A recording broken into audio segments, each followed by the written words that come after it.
Oke, halo semuanya. Assalamualaikum warahmatullahi wabarakatuh. Perkenalkan nama saya Kenneth. Karena udah jam segini, kita mungkin akan mulai dulu ya. Saya izin share screen. Maaf kalau suara saya agak bindeng karena saya lagi agak-agak enak badan. Jadi untuk pembelajaran hari ini, sistemnya kita akan coba mengerjakan soal pretest dan juga post-test tentang materi TIU numerik soal cerita, terkhusus di bagian perbandingan dan juga peluang. Nah, jadi kalau misalnya nanti di tengah jalan ada yang mau ditanyain, langsung aja chat. Kalau bisa chatnya ke akun yang kamera ini. Soalnya kalau ke akun yang satu lagi takutnya nggak kebaca. Oke, kalau gitu kita langsung mulai aja ya. Ini untuk soal yang pertama, boleh dibaca dulu. Sebuah logam campuran terdiri dari tembaga dan emas dengan perbandingan 4:5. Setelah logam campuran tersebut ditambahkan 20 gram tembaga, komposisi perbandingan logam campuran tersebut menjadi sama. Berapakah selisih berat kedua logam tersebut? Jadi kita tulis dulu yang diketahui. eh Kita tahu perbandingan antara tembaga dan emas adalah 4:5. 4:5. Gitu. Kalau logam campuran tersebut ditambahkan 20 gram tembaga, jadi si 4 ini kan dicampur. Tembaganya ditambah 20 gram. Komposisi perbandingan logam campuran tersebut menjadi sama. Jadi komposisi ya, nanti bakal jadi 5:5. Sama gitu ya. Berapakah selisih berat kedua logam tersebut? Jadi sebenarnya buat ngerjain soal-soal tipe seperti ini, yang perlu banget kita tahu adalah kita harus tahu penalarannya dulu. Kita harus pahamin apa yang soalnya maksud. Jadi kalau kita udah paham di sini kan ditambah 20 gram jadi 5. Artinya kalau dalam perbandingan ya, satu di perbandingan itu adalah 20 gram. Kenapa begitu? Karena dari 4 ke 5 kan naik satu. Dan naiknya tuh sebesar 20 gram. Maka kita pahamin situ satu itu 20 gram. Terus berapakah selisih berat kedua logam tersebut? Jadi tanya selisih berat. Jadi kan kita udah tahu bahwa di campuran awal si tembaga akan punya 4 dikali 20 gram, di 80. Dan si emas akan punya 5. Ini 4 dari mana? 4 tuh dari sini. Ini 5 tuh dari sini. 5 dikali 20 gram. Sama dengan 100 miligram. Nah, yang tanya selisihnya. Selisih itu yang lebih besar kurangin yang kecil. 100 kurang 80 sama dengan 20. Nah, jawaban yang benar adalah 20. Kita lihat, kita coba lihat pembahasan di sini. Tembaga banding emas 4/5. Tembaga, jadi dia bikinnya tembaga perbandingannya dengan emas itu adalah 4:5. Nah, dia tuh pakai cara substitusi. Jadi kita pisahin dulu emasnya. Jadi emas sama dengan artinya tembaga dikali 5/4 gitu ya. Atau sama aja kayak 5/4-nya si tembaga. Nah, si emas ini nanti bakal disubstitusi ke eh, persamaan yang kedua, yaitu tembaga plus 20 sama dengan emas. Nah, bisa juga pakai cara yang substitusi seperti ini. Nah, tapi kalau cara ini, kalian benar-benar harus bikin persamaannya kayak ini tuh sama dengan tembaga banding emas dan juga eh ditambah tembaga ditambah 20 sama dengan emas gitu. Karena eh noh, ini kan dia bilang menjadi sama kan, gitu. Hasil akhirnya tetap sama. Buat yang nomor satu ada yang mau ditanyain? BTW suara saya kedengeran jelas nggak ya? Boleh minta responsnya teman-teman?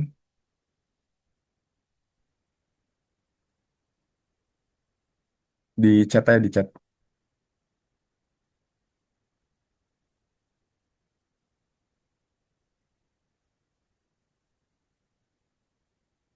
Oke, makasih responnya ya. Kalau gitu nanti kalau di tengah jalan ada yang bertanyain langsung chat aja. Nanti langsung saya jelasin ulang. Oke, kita lanjut ke nomor 2 kalau gitu ya. Vira melempar sebuah dadu 1 kali. Berapakah peluang muncul mata dadu bilangan prima? Nah, ini kita harus definisiin dulu peluang apa aja yang bisa kita dapat dari melempar suatu dadu. Misalnya kita tulis S, S itu maksudnya semesta, jadi keseluruhan kemungkinannya. Kalau ngelempar dadu kan kita bisa aja dapat 1, 2, 3, 4, 5, 6. Sampai 6 aja karena dadu itu kan kubus kan, dan kubus punya 6 sisi. Jadi ini adalah semua kemungkinan yang mungkin akan muncul kalau kita melempar sebuah dadu 1 kali. Nah, eh dia mintakan bilangan prima kan. Jadi di antara peluang-peluang ini mana aja yang bilangan prima? Misalnya kita tulis A. eh Bilangan prima itu kan kalau di antara ini 2, 3, 5. Oke.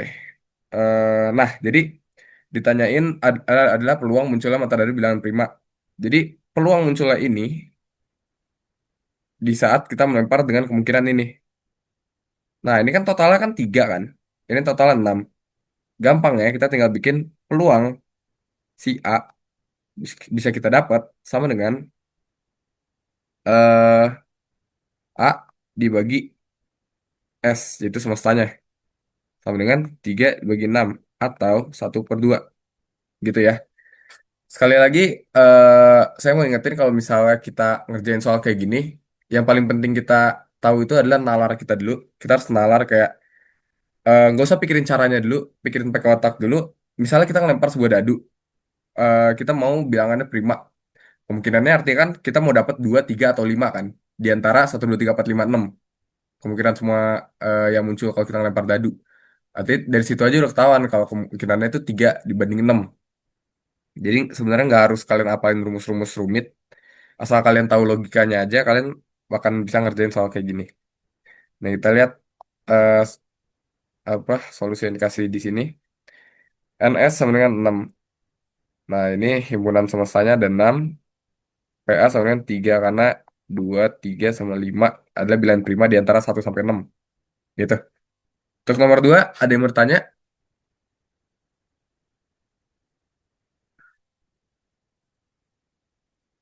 kalau aman, chat aman aja ya. Oke, kita next. Makasih responnya teman-teman. Kita lanjut nomor 3. Boleh dibaca dulu soalnya bilangan kelipatan 3 dan bukan kelipatan 4 antara 40 dan 70. Oke, kelipatan 3 itu maksudnya apa sih? Kelipatan 3 itu kayak 3, 6, 9. Jadi definisinya adalah yang bilangan yang habis dibagi 3 gitu. Kelipatan 4 juga habis dibagi 4. 4, 8, 12, 18, dan seterusnya. Nah, yang ditanyain adalah kelipatan yang bukan kelipatan 3 dan 4 antara 40 dan 70. Ini kan kalau kita ini satu-satu ribet ya, kayak 41, 42, 43, 42, 43. Ini kan ribet. Nah, di sini emang tipe soalnya pengen kita tuh nyari jawaban mana yang benar dari antara pilihan-pilihan ini. Jadi langsung aja kita definisin dari pilihan-pilihan ini. Kita coba cek satu-satu. Di antara 40 dan 70 dulu. 40 dan 70 ini mulai dari 42 sama 44. Artinya oke semua. Dia kiri 68, ini 68, 68, 69, 54, 51. Masih di antara 70 sama 40, jadi aman. Terus, kita cek angkanya satu-satu. Kalau ada yang kelipatan 3 dan kelipatan 4, artinya jawaban itu salah. Misalnya kayak gini, 44. Ini kan kelipatan 4 kan? Nah, artinya ini jawabannya udah salah nih. 44 juga ada di sini, jadi ini juga salah. Kita langsung aja eliminasi jawaban-jawaban yang salah di sini. Terus, lanjut.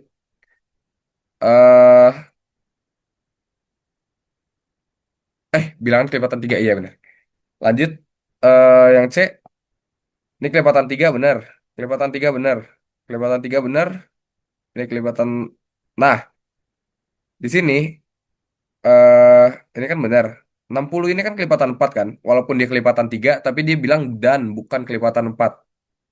Maka dari itu, 60 ini salah di sini. Jadi, yang C ini salah. Karena 60 adalah kelipatan 4. Jadi triknya di sini kalian tuh harus benar-benar hafal aja kelipatan 3 sama kelipatan 4. Dan buat ngapalinnya sebenarnya nggak sesusah itu. Kayak kalau kalian terbiasa ngitung bilangan-bilangan gede antara 0 sampai 100, kalian pasti tahu mana aja yang kelipatan 4 dan kelipatan 3. Selanjut, ini sebenarnya sisanya juga kelipatan 3. Cuman kita salahnya di bagian sini aja karena dia itu kelipatan 4. Sementara kita nggak bolehin dia ada yang kelipatan 4. Lanjut, 42 kelipatan 3 benar, kelipatan 3 benar, 51 kelipatan 3 benar, 54 kelipatan 3. Oke, bentar. Solusi yang dikasih C ya? Dia bilang solusinya C. Sebentar, kita cek lagi ya. Bilangan kelipatan 3 dan bukan kelipatan 4. Antara 40 dan 70. Kalau saya ada yang miss, coba direvisi aja ya, dikasih tahu di chat.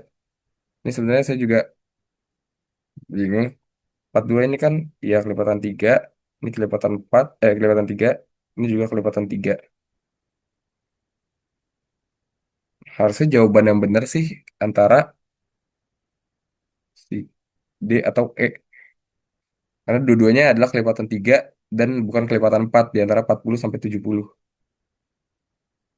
Dan C ini kan mengandung 60. Sementara 60 bagi 4 aja 15. Jadi itu kelipatan 4. Jadi, sebentar. Kayak soalnya ya. Kayak soalnya yang salah ya. Jadi sebenarnya jawabannya antara D atau E. Karena semua itu kelipatan 3 dan bukan kelipatan 4. Oke. Untuk nomor 3 ada yang mau tanya teman-teman?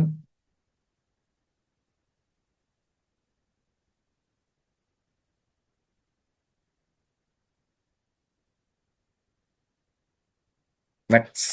Oke. Kalau ada yang mau tanya jangan takut buat motong saya ya. Lanjut. Kita baca soal dulu. Sebuah bilangan jika dikalikan X dikurangi X dan dibagi X hasilnya sama dengan. Oke. Jadi maksudnya tuh kayak gimana sih? Misalnya sebuah bilangan kita definisin Y. Terus dikaliin sama X. Dikurangin sama X. Terus dibagi sama X. Hasilnya sama dengan. Nah, di sini itu kita lihat solusinya itu kan tidak bisa didefinisikan kan. Jawabannya yang E. Nah, kenapa begitu? Karena kalau kita lihat di sini, ini tuh sebenarnya banyak orang sering keliru di sini. Jadi kalau tipe soalnya kayak soal cerita kayak gini, yang nggak memberikan secara langsung persamaan seperti ini tuh belum tentu. Jadi bisa aja Y min X, eh, YX min X per X. Ini kan kalau kita tilik dari kata-katanya, bener aja kan? Jika dikalikan X, dikurangi X, dan dibagi X. Dikalikan X, kurangi X, bagi X. Nah ini juga bener. Kalikan X, kurangi X, dibagi X. Jadi sebenarnya kita di sini ambigu.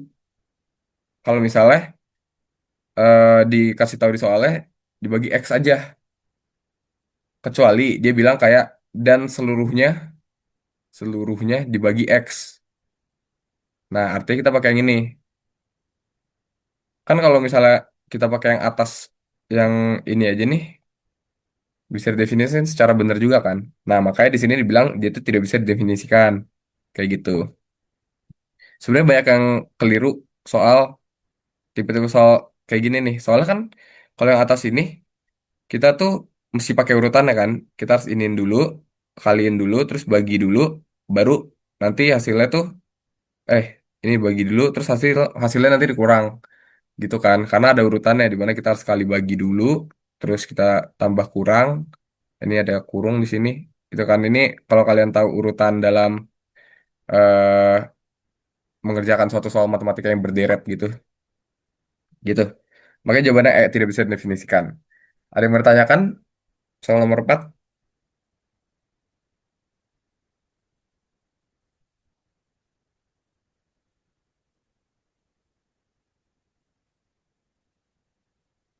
Apa udah aman semuanya?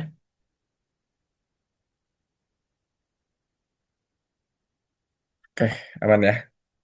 Kita lanjut ke nomor 5. Oke, kita baca dulu soalnya.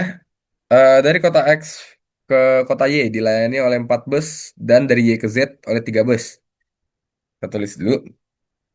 Ini kota X, kita mau ke kota Y. Disediain, 4 bus ya. 4 bis. Dari kota Y ke kota Z ada 3 bis. Kita asumsikan semua bis ini berbeda ya. Jadi di antara 4 bis ini juga nggak ada yang sama kayak 3 bis ini. Seseorang berangkat dari kota X ke kota Z. Jadi dari sini ke sini melalui Y. Kemudian kembali lagi ke X melalui Y juga. Jika saat kembali dari Z ke X, ia tidak mau menggunakan bus yang sama. Maka banyak cara perjalanan orang tersebut adalah, oke, jadi di sini eh, gampang aja. Tinggal kita kaliin semua kemungkinan nih. Jadi misalnya dia dari X ke Y dulu, kemungkinannya kan ada 4 bus kan yang bisa diambil. Maka kita tulis dulu 4. Ini kemungkinan ada 4 maksudnya. Terus dari Y ke Z, kemungkinannya ada 3. Kita tulis dikali 3. Nah, terus dia balik lagi dari Z ke Y. Z ke Y kan sama aja kayak yang ini kan. Ada 3 kemungkinan. Tapi dia nggak mau naik bus yang sama. Jadi dari 3 kemungkinan itu, kan udah ada 1 bus yang dia naikin. Jadi sisanya tuh tinggal 2 bus lagi yang belum pernah dia naikin. Maka dari itu kemungkinannya 2 bus. Terus dia eh, dari Y balik lagi ke X. Nah, ini sama kayak tadi konsepnya. Kan karena di awal dia tuh udah naik 1 bus di sini, eh dia nggak mau naik bus yang sama lagi. Jadi sisanya tinggal 3 jenis bus lain yang bisa dia naikin. Dari kali 3. Nah, ini nanti tinggal kalian-kalian aja. 12 dikali 2 kali 3. Itu kan 12 dikali 6. 12 kali 6 itu 72 ya. Ya, jawabannya 72. Gitu ya. Kita coba lihat pembahasannya. eh Ya, kayak dia kurang jelas gitu ngejelasinnya. Jadi penjelasan lengkapnya kayak yang tadi saya jelasin. Jadi buat X ke Y ada 4 kemungkinan, Y ke Z ada 3 kemungkinan, Z ke Y ada 2 kemungkinan, dan Y ke X ada 3 kemungkinan. Itu ingat lagi mereka itu dikurangin dari sebelumnya tuh karena dia nggak mau naik bus yang sama ya, itu ada syaratnya. Kecuali misalnya dia pengen naik nggak ada syarat kalau dia tuh ini nih. Misalnya nanti ada soal yang kayak gini, dia mau aja tuh menggunakan bus yang sama. Artinya nanti bakal jadi 4 kali 3 kali 3 kali 4 gitu. Jadi kalian harus perhatiin juga apa yang diminta sama soal gitu ya. Buat nomor 5 dia mau tanya.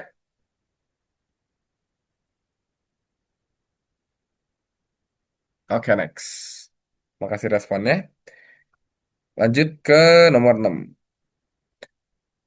Sebuah penelitian mengenai pola konsumsi sejenis barang menunjukkan bahwa setiap kenaikan harga 5x%, pembelian turun menjadi 2x%. Jika saat ini harga barang tersebut adalah 15.000 per buah, berapakah kenaikan harga agar konsumsi turun sebesar 8x%? Oke, kita tulis dulu yang diketahui. Sebuah penelitian mengenai pola konsumsi sejenis barang menunjukkan bahwa setiap kenaikan harga 5x%, maka pembeliannya bakal turun jadi 2x%.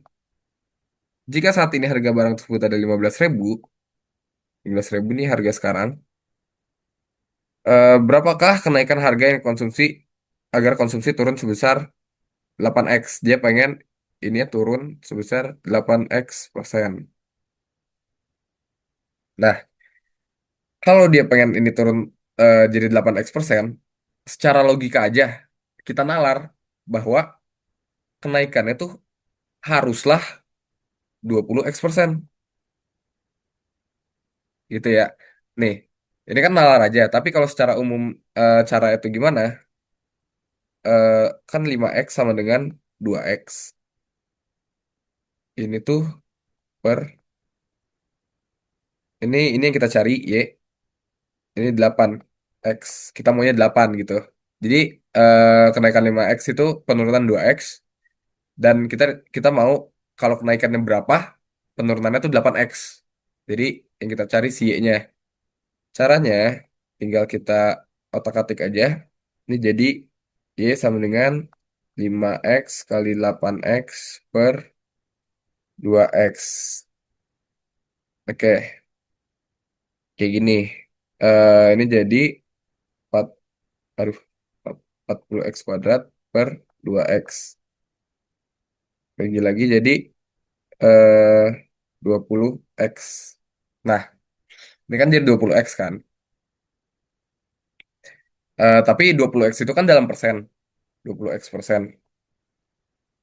eh jadi ini harus kita cari 20 persennya itu berapa. Jadi 15.000 ini kita kali 20x persen. Saya sebenarnya nggak tahu kenapa dia masukin kayak ada x aneh, tapi sebenarnya x-nya itu nggak ngaruh-ngaruh banget. Jadi tinggal kalian kaliin aja 20% dari 15.000 itu kan sama aja kayak 1/5 dikali 15.000. Ini sama dengan 3.000. Jawabannya yang E. Nah, kita lihat coba solusinya di sini. Jawaban yang benar adalah E. 3.000. 5x. Oke, maaf penjelasannya agak nggak jelas. Jadi saya juga nggak tahu cara baca ini gimana. Nah, pokoknya intinya caranya harusnya sama kayak yang saya kasih tadi. Ini penalarannya aja. Kalau misalnya kalian tuh pengen cepet, karena kan ngerjain soal kayak gini tuh ada waktunya. Jadi kayak ini ke sini kan artinya dikali 4 aja kan. Artinya ini buat ke sini juga harusnya dikali 4 gitu. Makanya tinggal gampangnya nalarnya tuh kayak gitu. Tapi kalau kalian mau cara formal ya, kalian pakai perbandingan kayak gini. Gitu ya. Ada yang mau tanya nomor 6? Eh, Pakai perbandingan senilai ya, Kak? Iya, betul, perbandingan senilai. Jadi, perbandingan sendiri kan ada dua jenis, di mana nanti ada tipe soalnya juga kalau perbandingannya tuh berbanding terbalik. Tapi kalau ini perbandingan senilai, jadi eh ini sama dengan ini sama dengan ini, tinggal diperporin aja gitu. Gitu ya, Ariel. Ada yang bertanya lagi?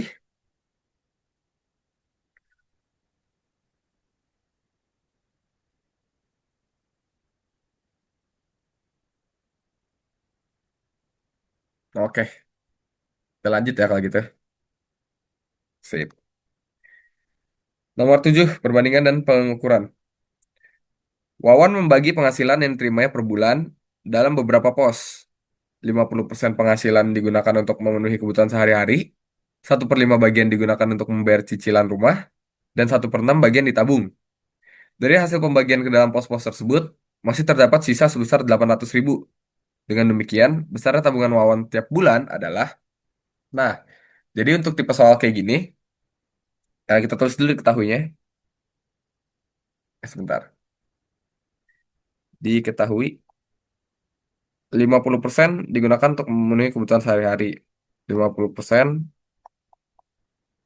Ini kan karena yang lain pakai pecahan, kayak ini pakai pecahan, ini pakai pecahan. Maka 50% juga kita jadiin pecahan aja, yaitu 1/2. Ini penghasilan sehari-hari. Eh, Kebutuhan maksudnya. Maaf, maaf, maaf. Ini untuk kebutuhan sehari-hari. Terus 1/5 ini untuk bayar cicilan. 1/6 ditabung. Dari hasil pembagian pos-pos tersebut, masih ada sisa sebesar 800.000. Maka dari itu, artinya 1/2 tambah 1/5 tambah 1/6, eh ini satu dikurang ya. Kan karena ini persenan gitu, total paling gede ya artinya satu kan. Jadi satu dikurang semuanya itu tuh sama dengan 800.000. Maksudnya tuh sisa dari habis bayar semua ini gitu loh. Itu 800.000. Nah, terus yang ditanyain dengan demikian tabungan Wawan tiap bulan adalah, nah tabungan itu kan yang 1/6 ini. Ditanyain 1/6-nya artinya berapa? Ditanya 1/6 per 6-nya. X itu kita misalin total penghasilan per bulannya itu berapa. Nah, jadi kita tinggal eh nyari si X, X-nya ini aja, total keseluruhannya. Dengan cara si X itu kan ini kan sebenarnya. Kita tinggal 800, nanti kita bakal kurangin 800 itu kan sisanya. Kita cari dulu sisanya itu berapa. 1/2 ditambah 1/5 tambah 1/6 dulu. Kayak duit yang dia pakai itu berapa. Kita samain dulu penyebutnya. Samain penyebut kita ambil 30 kali ya. Ya, 30. 30 ini artinya 15 ditambah 6 ditambah 5 ya. Sama dengan 26/30. Nah, kan di 26/30. Jadi 1 dikurang 26/30 itu sama dengan 4/30. Maka dari itu, maksudnya 4/30 ini adalah si 800 ini. 4/30 dari tabungan dia tuh si 800. Nah, biar enak, kita cari 1/30-nya aja. Biar nanti kalau kita pengen nyari berapapun per 30, eh, kita tinggal dikali aja sama si berapanya itu. Jadi, karena 4/30 ini adalah 800, maka 1/30-nya, 1/30-nya jadinya 800 bagi 4. 800 bagi 4, 200. Iya 200. Nah, ini kan 200 kan. Yang ditanyain adalah 1/6-nya. 1/30. 1/6 ini kan sama aja kayak kita jadiin per 30 ya maksudnya. Sama aja kayak 5/30 ya. Artinya tinggal 200-nya kita kaliin sama 5. Jadi kita dapat 1 juta. Gitu. Jawabannya yang E. Kita coba cek caranya di sini. Waduh, ini bahkan gak kebaca ya. Ini harusnya sama kayak yang tadi saya tunjukin. 1 - 1/2 -1/5 -1/6. Bagian dari total penghasilan adalah 800.000. Jadi 4/30 penghasilannya itu 800.000. Dengan demikian total penghasilannya adalah 6 juta. Ini dia caranya dia ngambil dulu total penghasilan akhirnya. Kalau saya kan tadi saya nyari 1/30 dari penghasilannya aja. Kalau dia tuh dicari eh, 30/30 dari penghasilannya gitu. Maka besar tabungan wawan tiap bulan adalah 1/6 dikali ini 1/6 bagiannya dari ini gitu ya. Jadi mau pakai cara yang mana aja bisa. Itu cuma beda di akhirnya aja. Ada yang mau tanya nomor 7?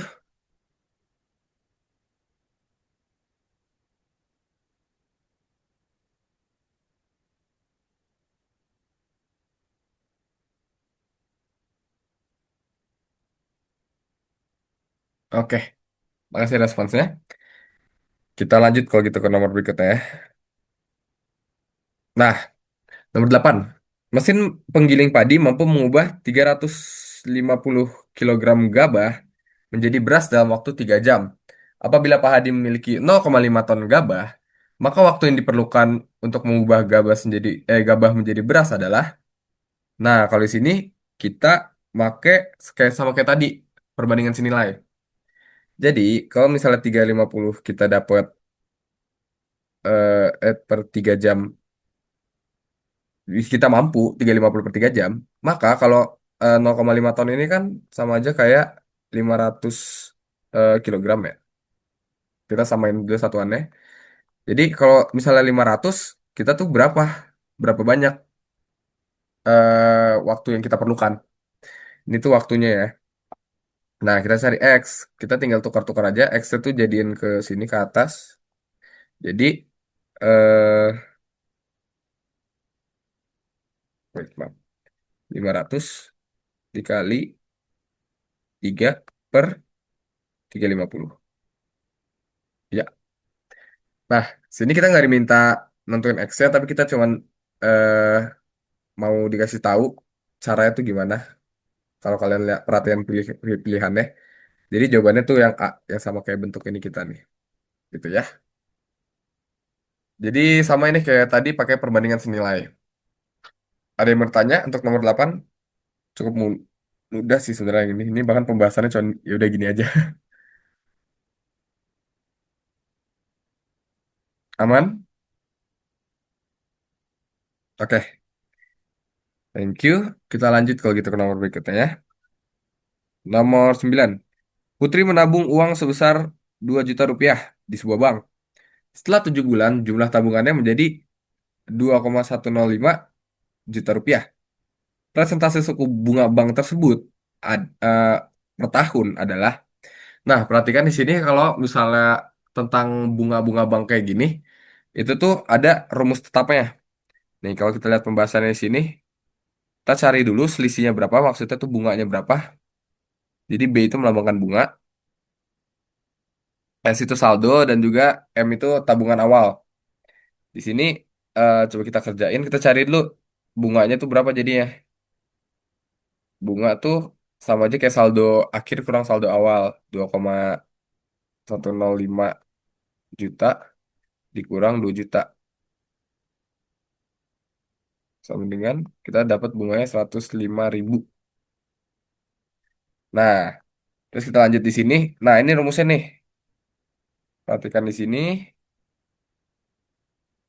Jadi rumusnya adalah N per 12. N itu apa? N itu adalah bulannya. Di sini kan udah dijelasin N itu bulan.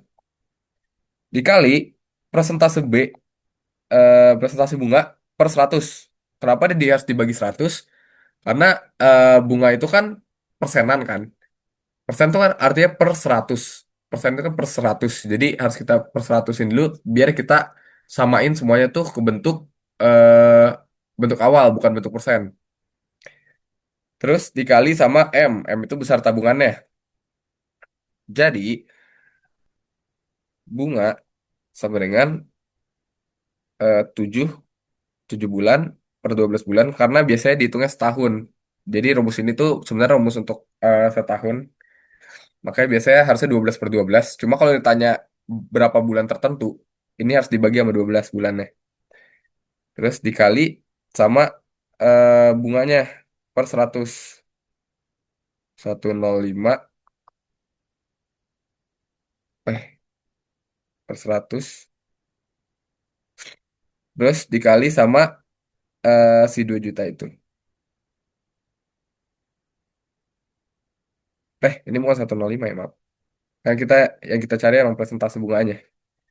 Jadi ini tuh kita lambangin apa ya?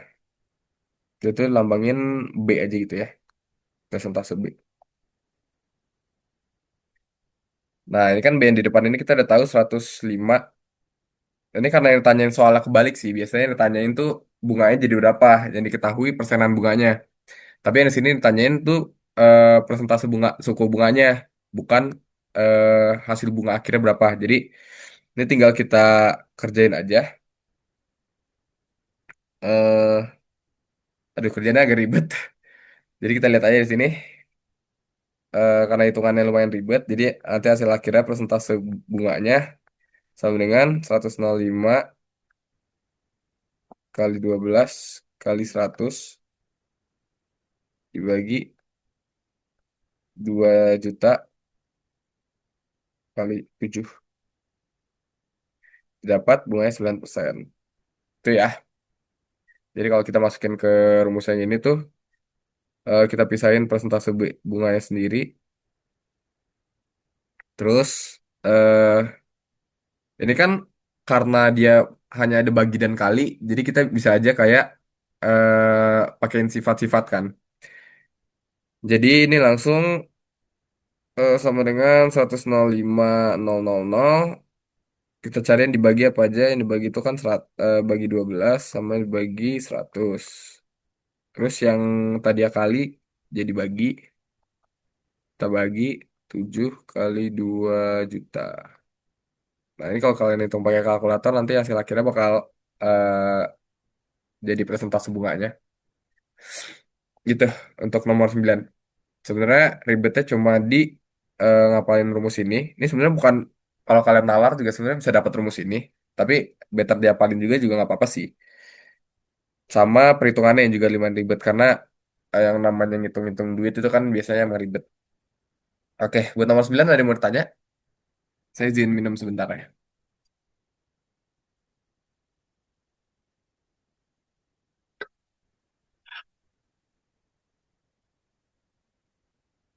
Aman teman-teman?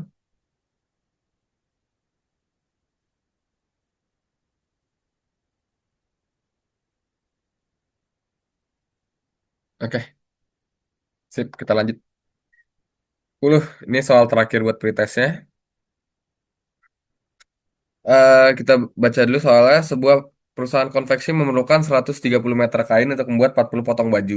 Apabila tersedia 312 meter kain, maka dapat dibuat baju sebanyak. Ini kembali lagi kita pakai perbandingan senilai lagi. Jadi buat 130 itu kan bisa dapat 40. Jadi kalau misalnya kita punya 312 kain, meter kain, itu hasilnya berapa? Dapat berapa potong baju? Nih, kita pisahin X sendiri. X sama dengan 312 kali 40 per 130. Ini kalau kita hitung 312 itu 624, 624, 12, 12, 480 ya. Per 130. Ini coret-coret. 1248 dibagi 13 itu 96. Oke, jadi jawabannya yang B. Kita lihat solusi yang dia kasih. Em, oke, sama dia pakai perbandingan senilai. Terus ya, sama persis. Gitu, gampang buat nomor 10. Sebenarnya perbandingan senilai itu identifikasinya gampang. Kayak kalian tuh tinggal lihat aja. Ini kalau ini dapat segini, kalau ini bertambah, kalian lihat tipe soalnya aja. Artinya bajunya bakal bertambah juga kan, karena jumlah kainnya juga bertambah. Nah, maka dari itu pakai perbandingan senilai. Nanti di soal post test tuh bakal ada contoh perbandingan yang berbanding terbalik. Oke, untuk nomor 10 dulu, aman?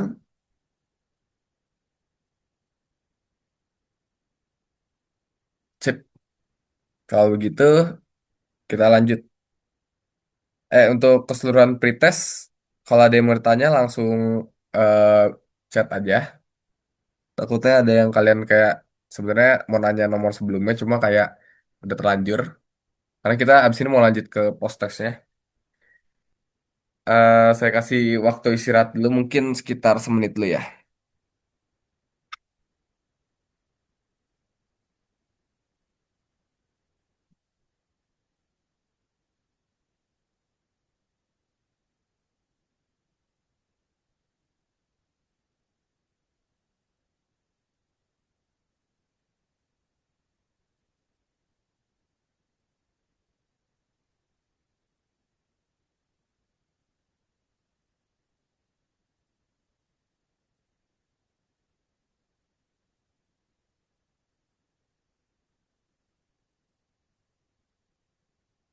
Oke, kita coba lanjut.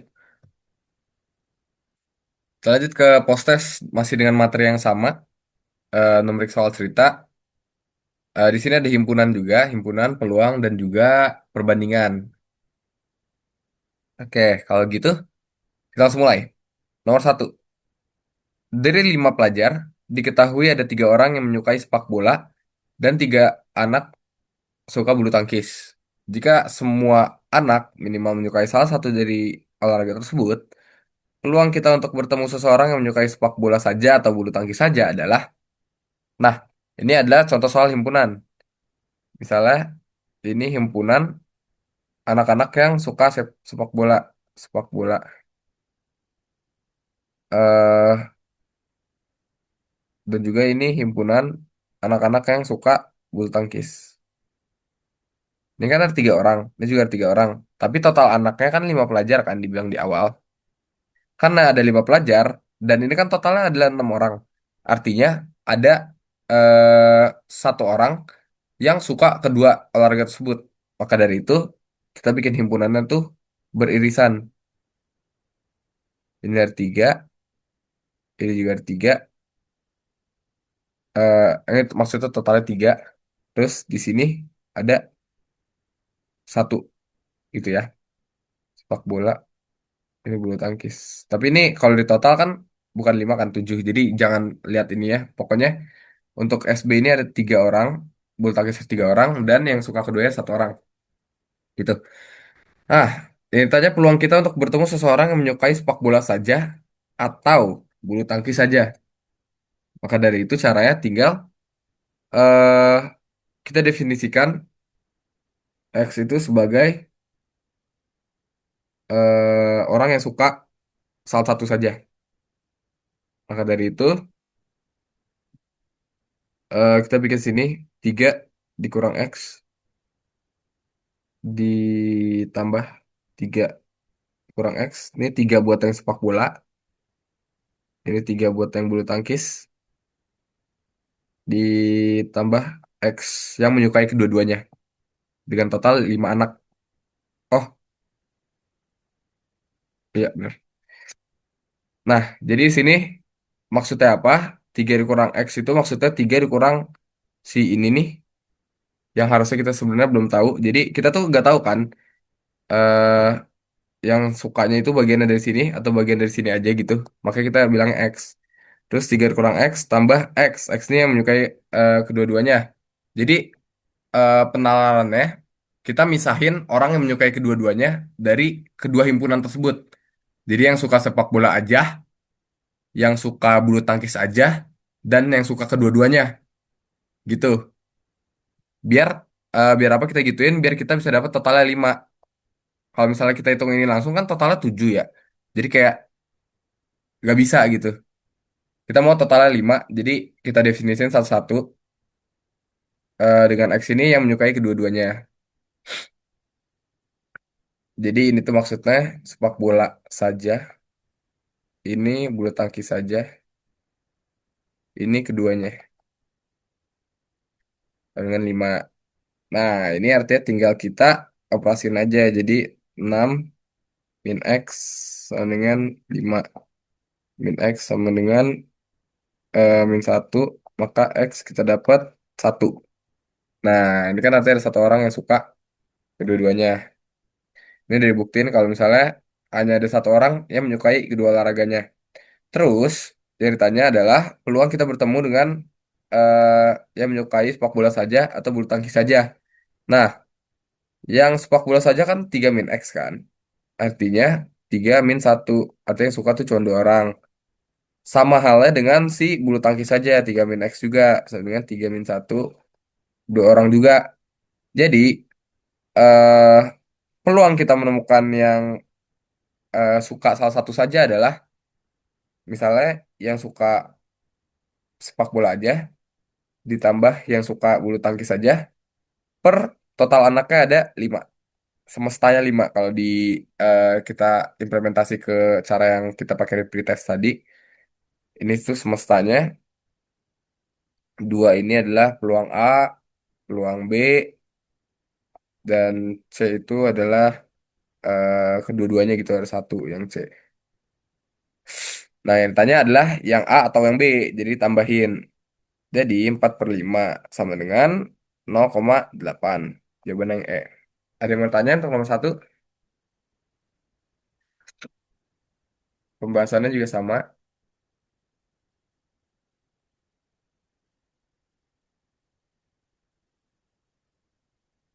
Aman nomor satu? Oke, kasih responnya. Kalau gitu kita lanjut nomor dua. Sekeping uang logam dilemparkan 4 kali berturut-turut. Berapakah peluang sekurang-kurangnya sisi angka yang muncul? Nah, jadi eh logam itu kan ada dua kemungkinan. Dua itu adalah angka dan juga gambar. Lemparkan 4 kali berturut-turut. Nah, jadi kita coba buat nalar, kita bikin pohonnya dulu. Misalnya lemparan pertama kita dapat gambar, kedua kita dapat gambar atau angka. Misalnya peluang pertama angka, kedua kita dapat angka atau gambar, Yang ketiga kita dapat angka atau gambar lagi. Ini juga misalnya angka atau gambar. Yang ini juga angka, gambar, angka, gambar. Aduh, kamu muat. Bentar. Angka, gambar, angka, gambar. Terus ada lagi peluang di mana kita pertamanya dapatnya si gambar. Jadi kita lempar pertama dapat gambar, kedua kan kemungkinannya bisa aja angka atau gambar. Ini juga angka atau gambar sama kayak atasnya. Ntar saya lanjutin dulu sampai selesai.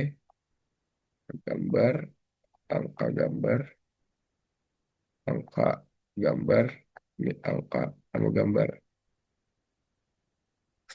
Nah, kenapa saya bikinnya sampai 4 aja? Karena dilemparinnya cuma 4 kali berturut-turut. Sehingga kemungkinannya, eh mungkin itu kayak gini. Misalnya, lemparan pertama kita dapat angka, kedua kita dapat gambar, kedua kita dapat, ketiga kita dapat angka lagi, keempat kita dapat gambar. Nah, artinya makanya yang ini nih. Jadi maksud saya bikin kayak ginian itu buat kita tahu semua kemungkinan yang ada saat kita ngelempar 4 kali uang logam gitu. Nah, terus yang ditanyain berapakah peluang sekurang-kurangnya sisi angka yang muncul sekali. Jadi di antara semua peluang-peluang ini, kayak misalnya ini, terus peluang yang ini gitu, kan banyak kan peluangnya sini. Artinya total peluangnya tuh kalau kalian mau gampang hitungnya 2 pangkat 4. Karena ada dua kemungkinan dan 4 kali lempar. Jadi kayak 2 kali 2 kali 2 kali 2, total kemungkinan sama dengan 16. Nah, jadi dari ke-16 kemungkinan ini, eh yang mana sih yang ada muncul eh, sekurang-kurangnya sisi angkanya sekali. Nah, kita lihat di sini sekurang-kurangnya angka sekali. Peluang pertama ini angkanya ada 4 kali, artinya oke, itu termasuk. Ini angkanya 3 kali. Kita lihat aja dari pertama aja kita udah dapat satu angka. Artinya semua peluang di grup ini itu udah memenuhi eh, syarat kita sekurang-kurangnya sisi angka muncul sekali. Nah, artinya ini oke, oke, oke, oke, oke, oke. Nah, yang gambar ini nih, peluang yang bawah ini. Kita coba cari eh gambar angka-angka-angka, ada angka 3 kali. Gambar angka-angka gambar, ada angka 2 kali. Gambar angka-gambar angka, ada angka 2 kali. Gambar-gambar angka-angka, eh gambar angka gambar-gambar ada eh, angkanya sekali, jadi masih masuk. Gambar-gambar angka-angka ini juga masuk, ada angka 2 kali. Gambar-gambar angka gambar masuk juga, ada angkanya sekali. Ini kok hapus, Mam. Oke. Gambar angka ada angkanya sekali. Nah, yang paling bawah ini gambar. Yang ini. Ini kan nggak muncul angka sama sekali kan? Nah, artinya yang ini tuh nggak termasuk dalam kemungkinannya. Jadi, karena ada 16 kemungkinan, iya ada 16 total kemungkinan, dan ada satu kemungkinan yang nggak mencakup angka sama sekali, maka dari itu sisanya tuh 15/16 adalah kemungkinan bahwa kita dapat minimal ada angka sekali gitu. Jadi jawaban yang benar adalah C gitu ya. Tapi kalau misalnya kalian mau cara cepatnya aja, kalian tinggal pakai yang ini. Total keseluruhannya ada eh 2/4, dan kalian harus kayak bisa memvisualisasikan ini di otak kalian. Ini tuh sebenarnya gampang aja kalau misalnya kalian mau visualisasi, apalagi kalau misalnya yang yang ditanya tuh peluang sekurang-kurangnya sisi berapa gitu. Nah, jadi kayak misalnya yang ini kan sama sekali nggak ada gambar. Kalau misalnya ditanya, misalnya berapa peluang gambarnya nggak muncul sama sekali, artinya ambil yang ini, pohon yang ini nih, itu ada 1/16 kemungkinan gitu. Jadi cara gampangnya kalian tentuin semestanya. Semestanya kan 2/4 karena dua kemungkinan dikali 4 kali pelemparan, sama eh A-nya itu adalah peluang ada angka minimal 1 kali gitu. Oke, untuk nomor 2 ini ada yang mau ditanya?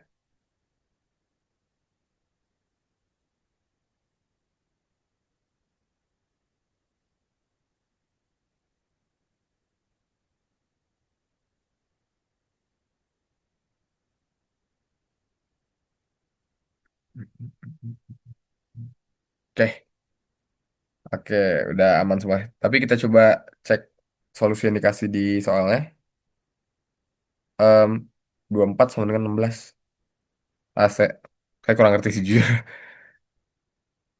Ya udah, dua. Oh enggak, ini 2/4 maksudnya. 2/4, aduh jelek banget. 2/4 sama dengan 16. Nah, ini adalah semestanya. CS, total semua kemungkinan yang ada. Salah A adalah kejadian bahwa sisi muncul sekali, maka PA sama dengan satu min P A aksen. A aksen, maka karena A adalah kejadian muncul sisi angka sekali, PA aksen adalah tidak muncul angka sama sekali gitu. Jadi makanya satu dikurang eh, si G ini nggak muncul angka sama sekali. Gitu ya. Kalau gitu kita lanjut ke nomor 3. Nomor 3, X dan Y adalah bilangan bulat positif. X, Y bagian dari bilangan bulat positif. Bilangan bulat positif ya. Iya sama deh. Jika X dibagi 5, maka sisanya ada 2. X per 5 sisanya 2. Sedangkan bila Y dibagi 5 sisanya 3. Berapakah sisanya apabila XY dibagi 8? Jadi perhatikan di sini bahwa XY itu berlaku universal. Jadi kayak X itu apapun yang dibagi 5 yang punya sisa 2. Kita pakai nalar aja kayak tadi. Misalnya eh X dibagi 5 sisanya 2. Misalnya 7. 7 dibagi 5 kan sisanya 2 kan. Maka 7 adalah bagian dari X. Misalnya lagi 12. 12 bagi 5 kan sisanya ini bukan sama dengan ya. Sisa tuh gimana sih ya? Sisa 2.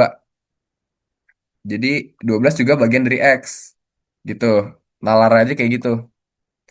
Jadi eh kalian tuh kalau mau nyari bilangan X-nya gampangnya kelipatan 5 kalian tambahin aja sama 2. Karena kan kelipatan 5 itu udah pasti habis bagi 5 kan. Terus tambahin aja sisanya 2. Jadi kelipatan 5 ditambah 2 misalnya kayak 7, 12, 17, tambah 5 lagi, 2, 2 ya. Gitu. Ini semuanya adalah bagian dari si X. Cara yang sama kita terapkan ke bagian Y. Y itu kan kalau dibagi 5 sisanya 3. Jadi sama aja kayak misalnya 8, 13, 18, 23 gitu. Nah, terus ditanya berapakah sisa apabila XY dibagi sama 8. Nah, kita ambil XY itu karena hasilnya kan berlaku untuk semuanya kan. Ini tuh XY dibagi 8 dan X dibagi 5 sisa 2, Y dibagi 5 sisa 3 kan berlaku untuk semua X dan juga Y. Maka dari itu kita ambil aja yang paling kecil biar perhitungan kita tuh gampang. Misal kita ambil X-nya 7 dikali Y-nya 8. Karena ini sama dengan 56. Terus dibagi 8 sama dengan sisanya. Sisanya tuh 0. Sisa 0. Karena 56 itu kelipatan dari 8. Kan 56 bagi 8 itu 7. Maka dari itu, sisa apabila X, Y dibagi 8 adalah 0. Jawabannya yang E. Gitu. Hmm. Kita coba mungkin ya kalau misalnya kita pakai X dan Y yang lain. Misalnya kita pakai X 12 kali 8 gitu. Kita pakai yang enggak setara kedudukan gitu ya. Kan 12 kali 8 aja itu udah 96 per 8. Nah, perhatikan bahwa 96 juga kan kelipatan dari 8. Jadi sisanya juga pasti 0. Jadi ini tuh pasti berlaku untuk semua X dan Y yang kalian pilih. Jadi sini tuh metodenya kayak cari aja X dan Y-nya pakai cara tebak-tebak kayak saya tadi. Karena ini kan gampang dinalar kan. X bagi 5 sisa ada 2 kayak langsung pikiran 7. 7 bagi 5 2. Atau 12 bagi 5 2 sisanya. Terus langsung aja kalian kalian contohnya itu dibagiin 88. Jadi hasilnya itu berapa? Gitu. Sisanya itu pasti 0. Kita lihat di sini caranya. X. Nah, dia juga ambil contoh kasus di mana X-nya 7 dan Y-nya 8. Maka X-nya sama dengan 56 dibagi 8 sisanya ada 0. Gitu. Untuk yang ini aman?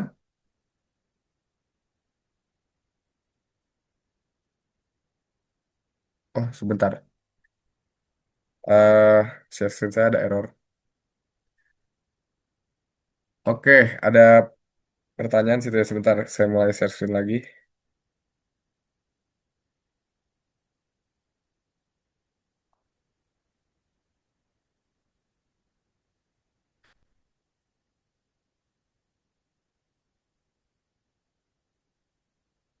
Saya coba keluar dari Zoom dulu sebentar ya. Soalnya ada error Zoom saya.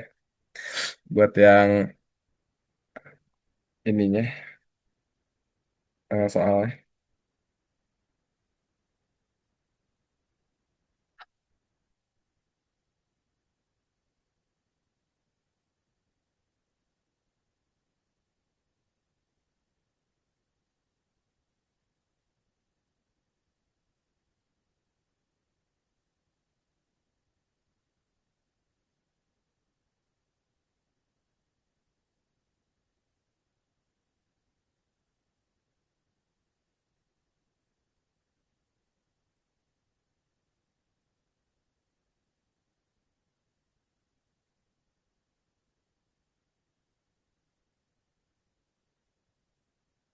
Mohon tunggu sebentar ya teman-teman. Kayak Zoom saya lagi ada error di device saya.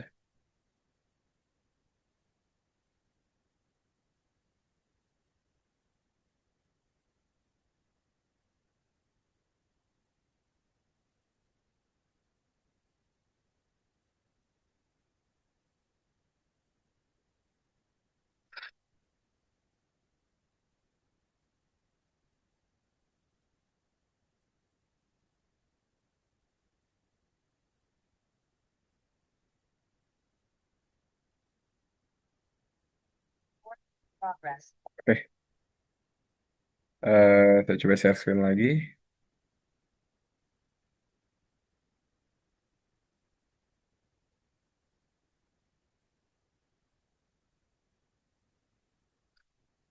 Oke, udah kelihatan ya. Kita coba lagi. Tadi ada yang nanya, kalau pakai X-nya 12, Y-nya 13, apakah sisanya 0? Coba ya. 12 dikali 13 sama dengan, nah ini kasus yang unik ya sebentar. Saya coba juga. eh Sama dengan 156 dibagi 8. 156 bagi 8 itu, bentar. 156, 8, 8, 19,5 ya. Artinya ini hanya berlaku untuk kasus yang pertama ya. Kasus di mana si eh Y-nya itu 8. Coba 5, 10, 13 begini. Sisa 3 benar. Iya sih ya. Bentar, saya coba pikir dulu. X dan Y adalah bilangan bulat positif jika X bagi 5 dan sisanya adalah 2. Sedangkan bila Y dibagi 5, sisanya adalah 3. Berapakah sisanya apabila X, Y dibagi 8? Sebenarnya kayak contoh soal kayak gini itu kan nggak punya teorema tetap di mana yang mengharuskan X, Y itu dibagi 8. Jadi em, maksudnya yang mengharuskan apabila ini syaratnya dan juga ini syaratnya, kita dapat hasil kayak gini, itu sangat-sangat eh nggak ada. Sejauh saya belajar di jurusan matematika, nggak pernah ada teorema yang menyatakan kayak gini sebenarnya. Jadi kayak ini contoh soalnya cuma berlaku kalau kita ngambil bilangan X dan Y yang terkecil sama apapun yang ini itu 8. Karena ini dibagi 8. Jadi kalau misalnya eh menurut saya pribadi, kalau misalnya soal kayak gini, ini harus ditambah syarat kalau misalnya dibagi 8 atau dibagi 13 atau dibagi 18 atau kelipatan apapun si Y ini. Baru itu akan bener, teorema itu bakal bener. Jadi sebenarnya iya, makasih pertanyaannya. Sebenarnya soalnya juga salah di sini. Kayak nggak bisa semua bilangan-bilangan ini tuh mencakup ke dalamnya. Saya juga baru sadar. Makasih ya responnya. Jadi kayaknya ini emang kesalahan soalnya. Jadi eh, perbaikannya kemungkinan tuh harus kayak gini. Dimana dibagi si Y-nya sendiri. Baru bisa dikatakan teorema itu bekerja. Gitu. Untuk nomor 3, ada yang mau ditanya? Makasih Ariel atas responnya ya. Saya juga tadi belum sempat coba sampai bilangan Y yang lain.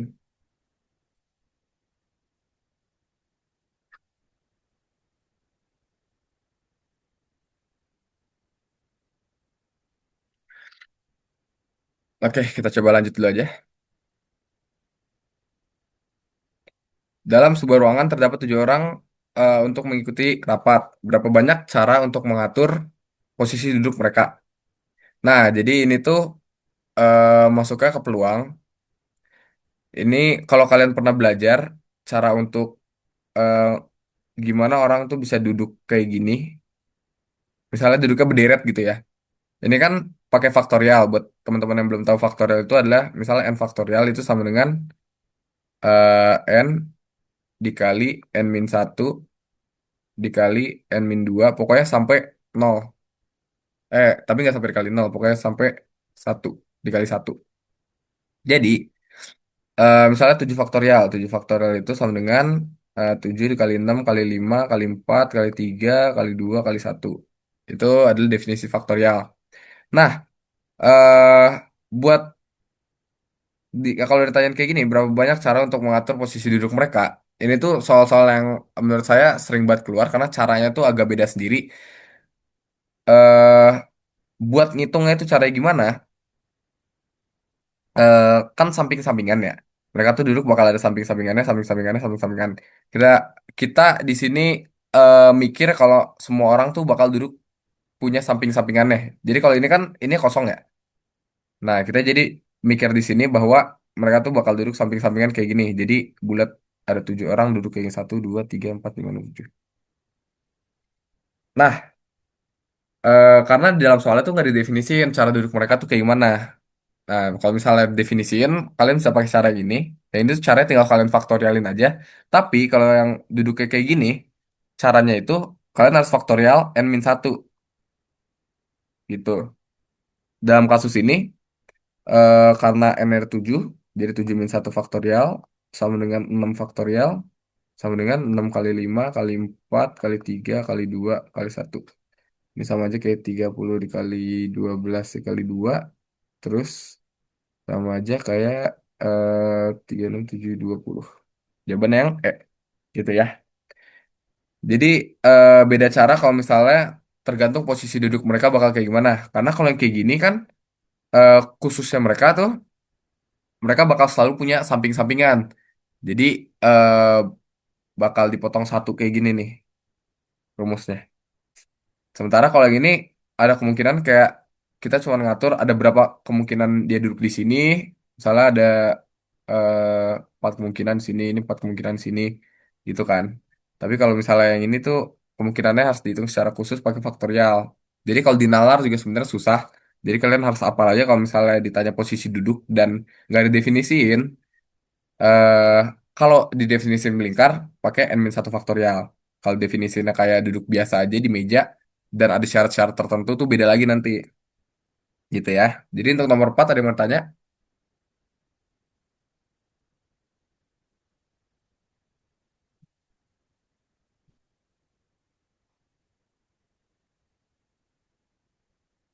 Oke, paham ya.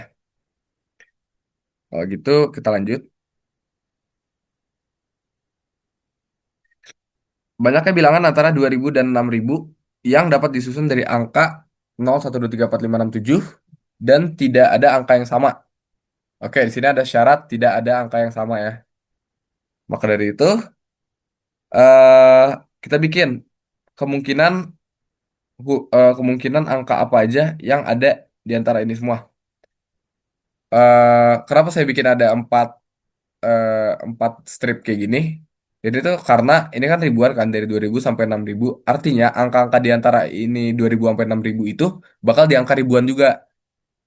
Makanya saya bikin ada 4. Terus kita lihat dari angka ribuannya dulu nih. Angka ribuannya itu kemungkinannya hanya bisa 2, 3, 4, sama 5. Kenapa kayak gitu? Karena 2000, 2000 itu kan di antara ini. 3000 juga, 4000 juga, 5000 juga. Tapi kalau udah masuk 6000 itu harusnya udah di atas 6000. Jadi nggak termasuk lagi.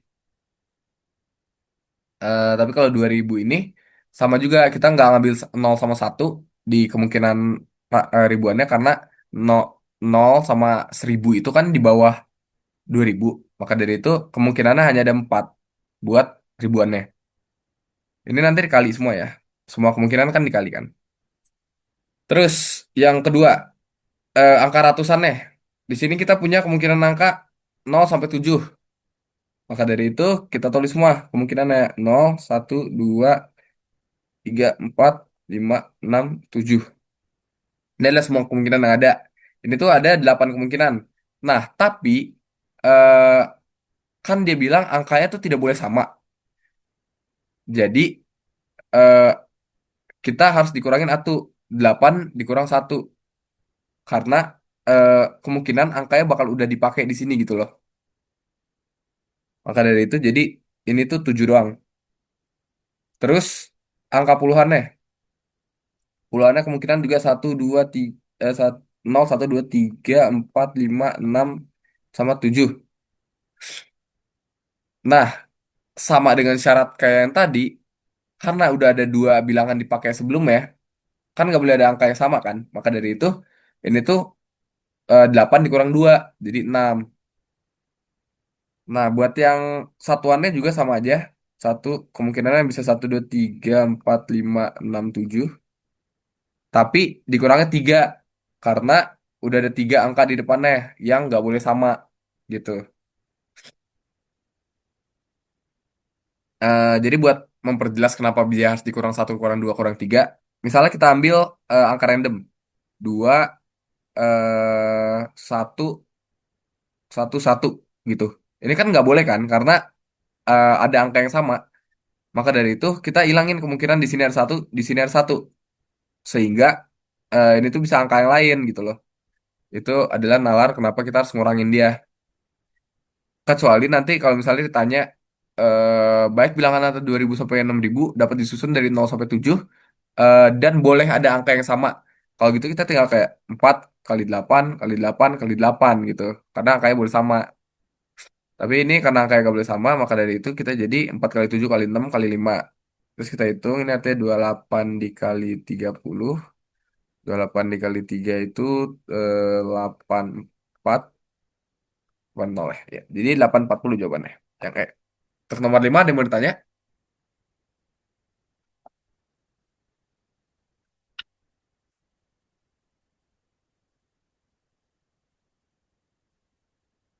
Udah paham, teman-teman?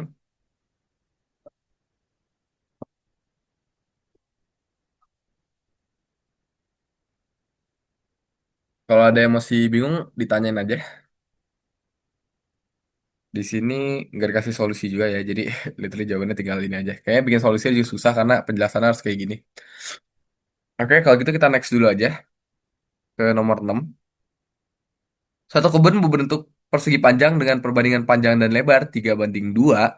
Kita bikin, ini kebun persegi panjang.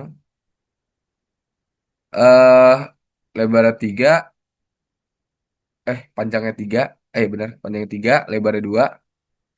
Jika luas kebun tersebut adalah 6 hektar, maka keliling kebun adalah, nah kita cari dulu nih, artinya panjang dan juga lebar kebunnya.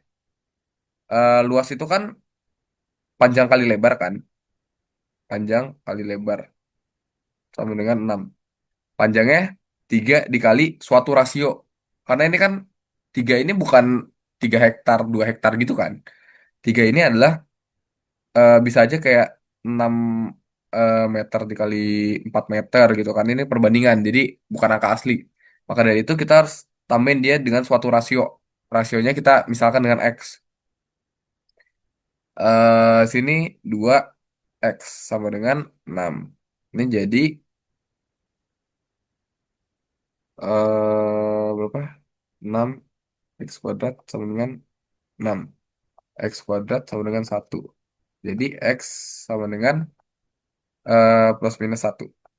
Nah, tapi di sini kan panjang dan lebar tuh nggak boleh minus kan. Maka dari itu kita ambil X-nya sama dengan 1. Kita ambil yang positif. Oke, kita lanjut. Artinya X-nya 1. Maka dari itu, si ini tuh 3 dikali 1. Ini 2 dikali 1. Jadi sama aja tetap 3 hektar kali 2 hektar gitu ya. Eh, 3 meter kali 2 meter. Nah, kita belum ubah hektar ke meter ya. Ini tuh hektar tetap ya. Jika luas kebun tersebut adalah 6 hektar, maka keliling kebun adalah, yang ditanya keliling kebun. Artinya, ini kita ubah dulu ke hektar jadi 300 hektar. Apa P-nya, lebarnya 200 hektar. Yang ditanya keliling. Keliling itu kan 2P tambah 2L. Atau sama aja kayak P tambah L tambah P tambah L. Jadi mengelilingi si persegi panjang tersebut. Ini jadinya 300 tambah 200 tambah 300 tambah 200 meter. Sama dengan 1000 meter. Gitu ya. Jawabannya yang D. Ada yang mau tanya? Nomor 6.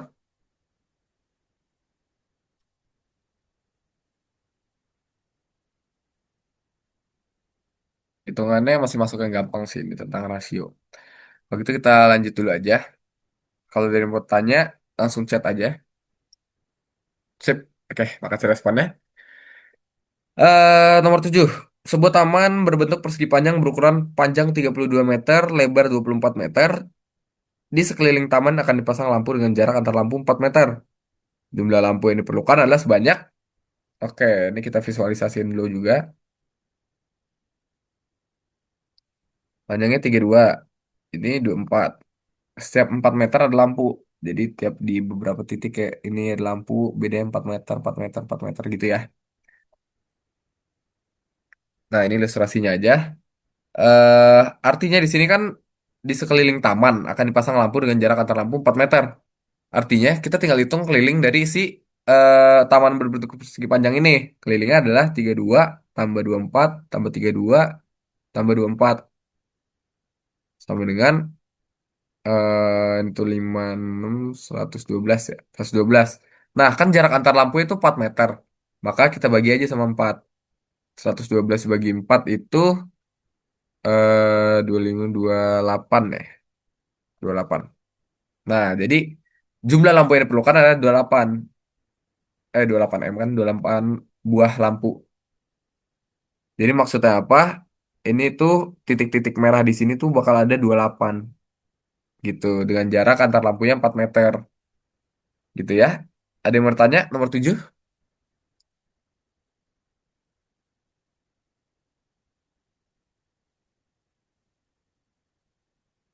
Oke, paham ya. Makasih responnya. Kalau gitu kita lanjut aja langsung ke nomor 8. Sepeda motor menempuh jarak 45 kilometer per jam, sementara beca menempuh jarak 9.000 meter per jam. Perbandingan kecepatan sepeda motor dan beca adalah, nah ini gampang banget sebenarnya, tinggal kita, ini kan masih dalam km, ini masih dalam meter kan. Artinya meter kita ubah aja ke km, jadi lebih gampang. Jadi 9 kilometer per jam, ini 45 kilometer per jam. Nah, maka dari itu perbandingannya ya udah tinggal bandingin aja 45 dibanding 9. Kita bagi keduanya dengan 9. Kita ambil rasio kayak 9 gitu. Ya, 45 bagi 9 itu kan 5 banding 1. Jadi jawabannya yang B. Gitu. Ini juga gampang. Ya, solusinya juga sama. Ada yang mau tanya? Nomor 8.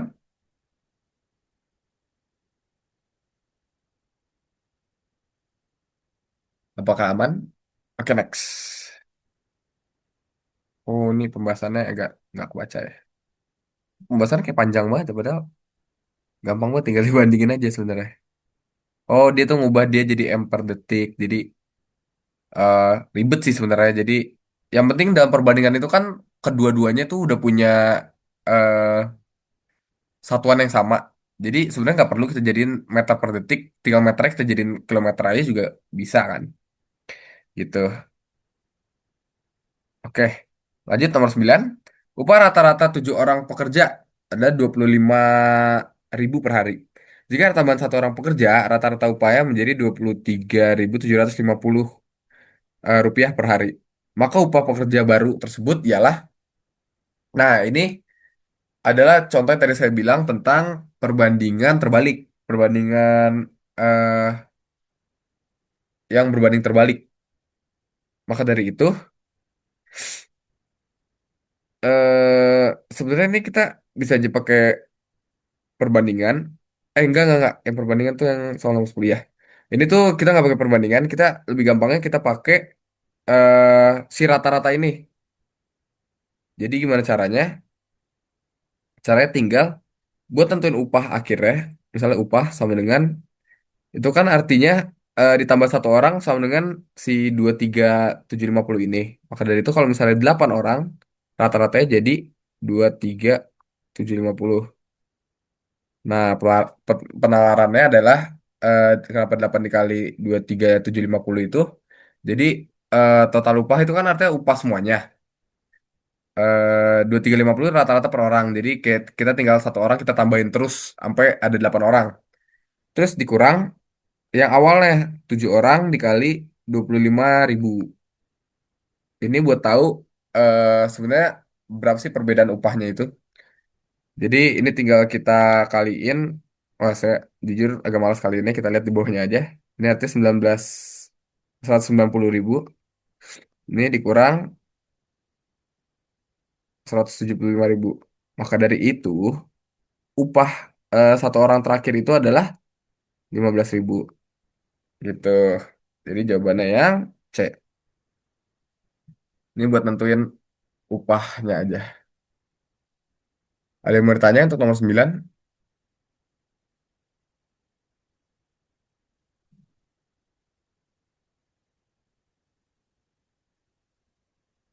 Oke, next. Nah, nomor terakhir ini baru adalah contoh soal dari perbandingan berbanding terbalik. Karena kita lihat di sini contoh soalnya. Sebuah tim konstruksi dengan 14 orang pekerja dapat menyelesaikan pembangunan sebuah gedung dalam waktu 39 hari. Jika proyek tersebut harus selesai dalam waktu 21 hari, berapa banyak pekerja tambahan yang harus direkrut untuk mencapai target waktu tersebut? Kenapa ini termasuk ke dalam perbandingan yang berbanding terbalik? Karena kita lihat di sini 14 orang aja butuh waktu 39.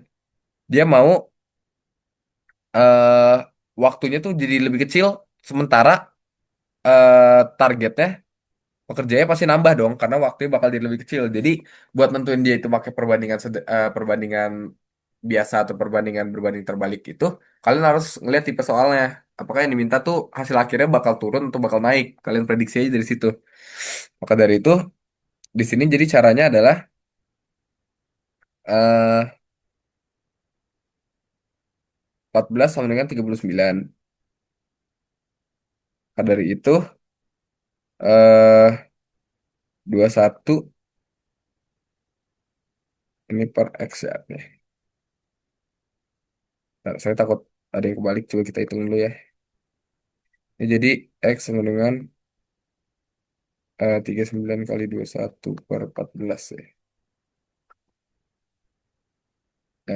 Kita hitung 39 kali 21 itu 819 per 14.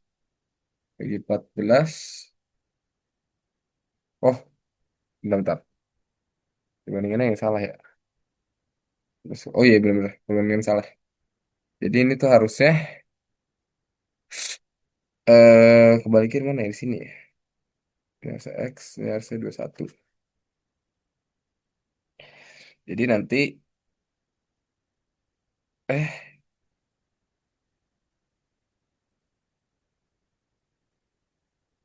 oh sebentar. Maaf.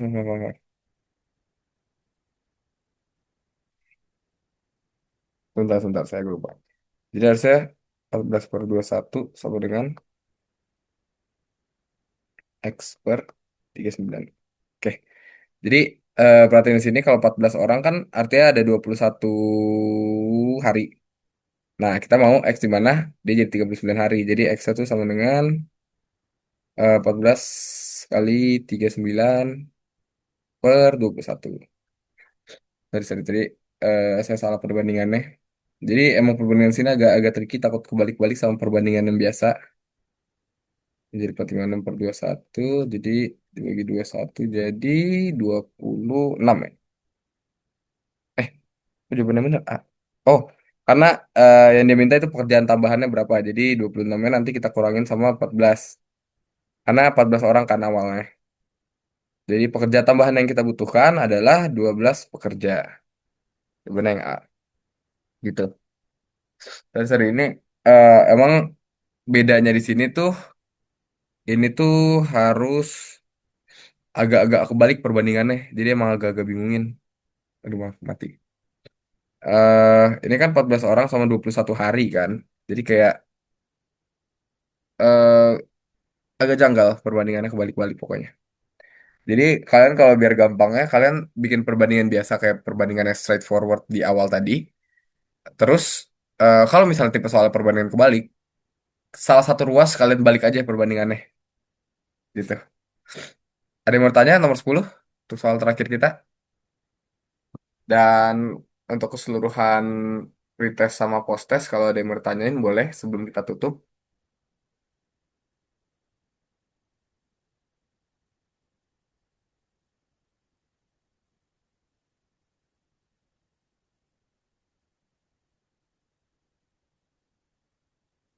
Oke, paham. Yang lain gimana?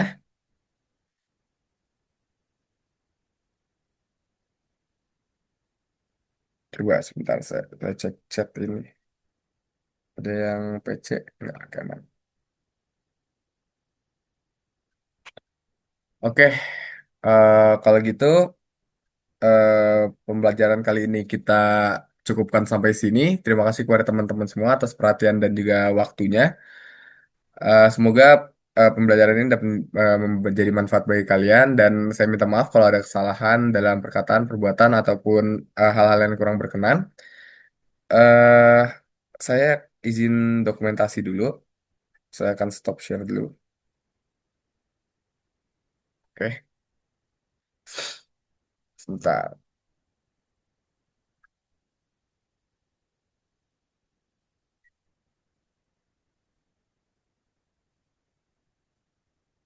Oke, kalau gitu saya izin dokumentasi. 3, 2, 1. Sekali lagi. 3, 2, 1.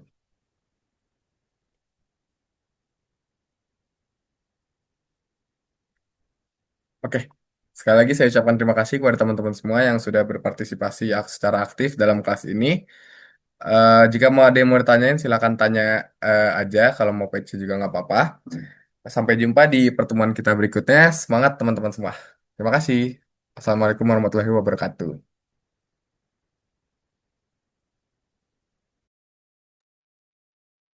Ya, sama-sama. Udah boleh live ya.